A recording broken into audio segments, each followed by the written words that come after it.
Hello guys. तो सुबह उठते ही हमें निकलना पड़ता है बाहर, क्योंकि आज हमें 30 किलोमीटर का सफ़र तय करना था। तो हम अपनी डिस्कवर को लेकर निकल जाते हैं।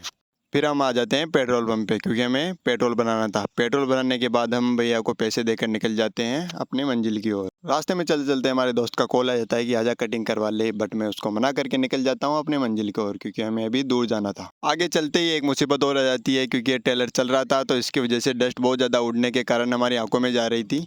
उसके बाद बहुत देर से मैं इक्को वाला ओवरटेक करने की कोशिश कर रहा था, तो वो ओवरटेक करके निकल जाता है। अच्छा।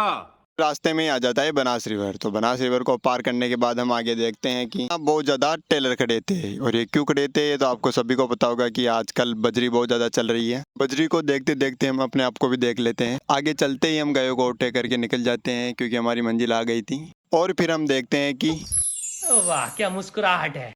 फाइनली हम पहुंच जाते हैं गोदाम पे, जो कि हमें यहाँ पे आना था। अपने दोस्त को भी बुला लेते हैं, क्योंकि काम इसका भी था। आते ही हमें देखकर भौंकने लग जाता है। यहाँ आने के बाद हमें पता चलता है कि यहाँ पर कोई नहीं है, तो हमारा पपट हो जाता है। फिर हम चले जाते हैं थोड़ी देर के लिए बाजार के अंदर। बाजार में जाने के बाद हम बैठे बैठे सोचते हैं क्यों ना बाइक ले ली जाए, बट पैसे ना होने के कारण हम नहीं लेते। बाइक से मन हटा ही था और हमारा मन आ जाता है S24 अल्ट्रा पे, जो कि एक शॉप पे पड़ा था। फिर हम इसको देखकर वापस रख देते हैं, क्योंकि अभी पैसे नहीं थे। फिर हमारे गोदाम से कॉल आ जाता है कि आ जाओ और अपने कट्टे ले जाओ। तो फिर मैं एक दोस्त को ले जाता हूँ, और फिर वो दोनों मेरी हेल्प करने के बाद बहुत खुश हो रहे थे। वाह क्या मुस्कुराहट है। फिर हम अपनी बाइक पे लोड करने के बाद निकल जाते हैं अपने घर की ओर। पीछे गाड़ी के अंदर वजन होने के कारण हमें गाड़ी को थोड़ा धीरे चलाना पड़ता है। फिर हम आ जाते हैं देवली, जो कि हमारे गांव से सिर्फ 7 किलोमीटर पड़ता है। डस्ट ज़्यादा उड़ने के कारण हमें साफी मुंह पे बांधने रखनी पड़ती है।